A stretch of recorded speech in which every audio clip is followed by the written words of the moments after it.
Hey, welcome to the channel. So I'm going to change this video up a little bit. It's going to be different than what I normally post on my channel. But it's not that different because when we're not off-road on the trail or in the barn shop fabricating and building stuff, me, the wife, and kids are doing a lot of camping here in Michigan every year. So this video is about the water heater in our travel trailer, which is a 2018 Forest River Vibe 308 BHS. And this water heater is electric and propane. We do most of our camping at full hookup campgrounds, and we've been just utilizing the electric option of the water heater because we're paying for it anyway, might as well use it rather than buying excess propane. The only issue is, when it's super hot out, we got the AC running. So with the AC on and the electric water heater going, that's like the two largest amp draws on the camper electrical system. And we try to remember to turn one of the two things off if we're going to run the microwave or the air fryer, but we don't always remember to do so, and we always end up blowing the circuit at the post. No big deal, you flip it back on, start over.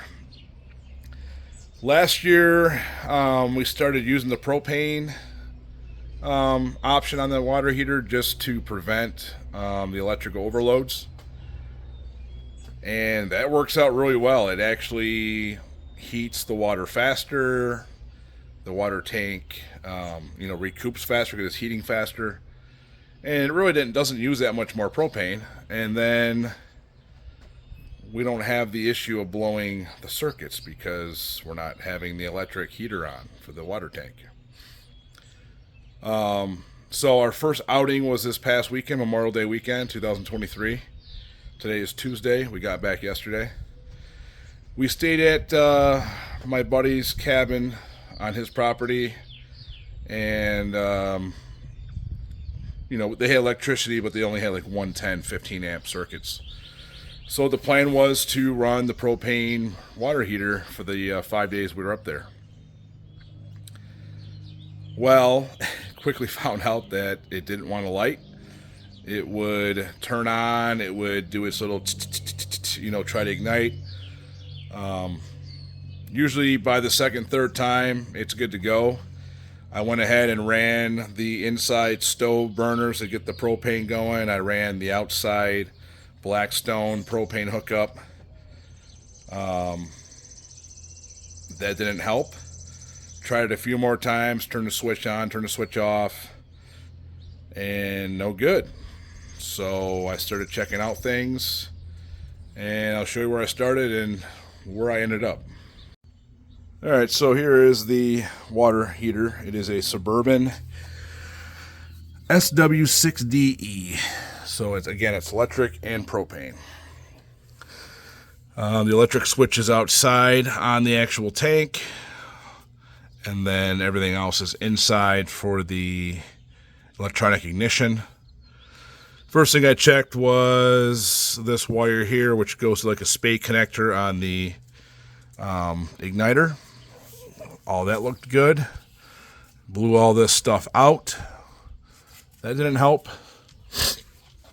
Inside the camper, the electric, or the gas propane switch is right here. Flip that on, turns red, everything's good to go, how it's supposed to be. So there's nothing wrong with that. Then we went over here, checked the fuse. There's a 3 amp fuse for the LP system. That's good. The water heater on the electric side has a 15 amp. That's good. And it's separate from the propane side of things anyway. Alright, so we come over here, and behind the kitchen cabinetry area is the water heater. And this little plastic box right here houses the control board for the electronic ignition. That orange wire right here is the wire that you see outside. That goes right to the igniter. And you have a white plug right here, and that just unplugs straight out as well. So let's take this out and inspect the board and see what we find. So mine was actually just taped to the styrofoam insulation. Take the tape off, take this whole unit out. The orange plug just pulls right off like a spade, and then the white plug just pulls straight out as well, right from the board itself. Once you have both connectors taken off, pull this unit out, the cover comes off, and this is what the board looks like. Again, this is where the orange igniter wire went, and then you'll see the contactor on the bottom. That's where the white plug was at. So I did do a little bit of research online. It took a few minutes to find out, but see if it focuses in.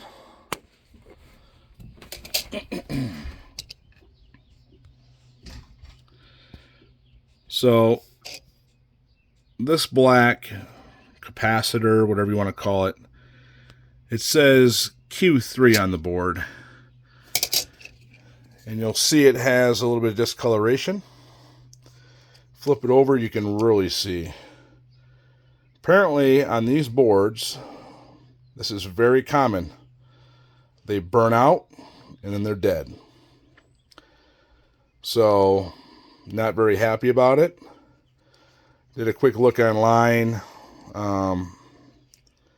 You can buy them. They're all over on the websites. And then I did call my local General RV. They had one in stock because we are leaving basically in a day and a half for our next camping trip, and I want to get this taken care of. I did order one before I was able to contact General RV. I'll probably end up just keeping that one as a backup. But I went to the RV store and got me a new one from them today.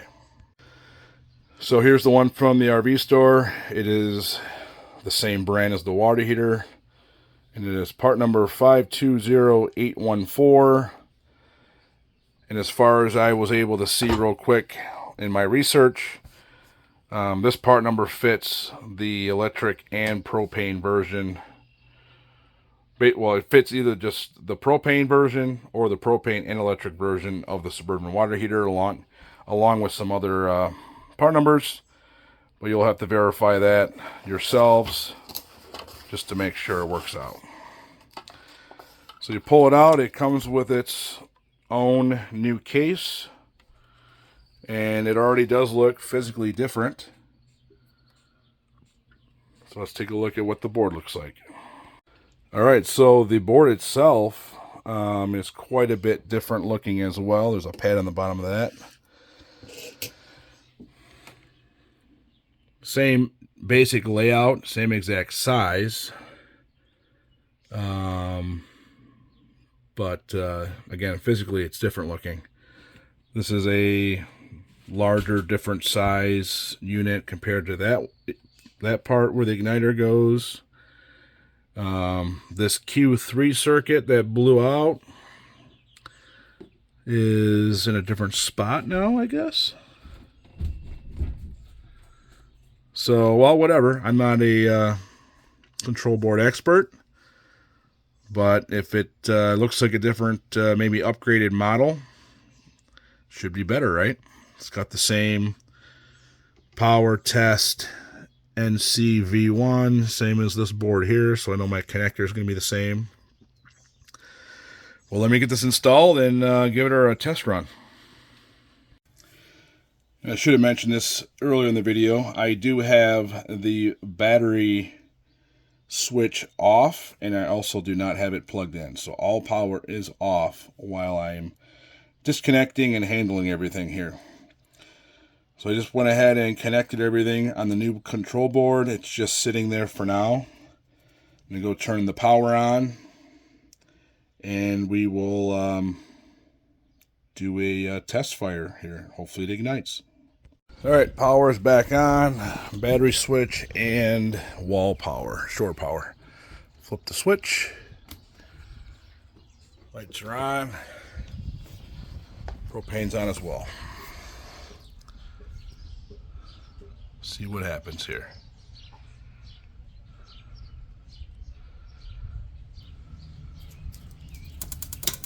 Yep. Oh, perfect. I see the ignition. The fire is going. Wow, that's awesome. Let this run for a few minutes. I'll check back. All right, so it's been running consistently now for 6-7 minutes. So I'm going to go ahead and call that a fix. Go ahead and turn it off.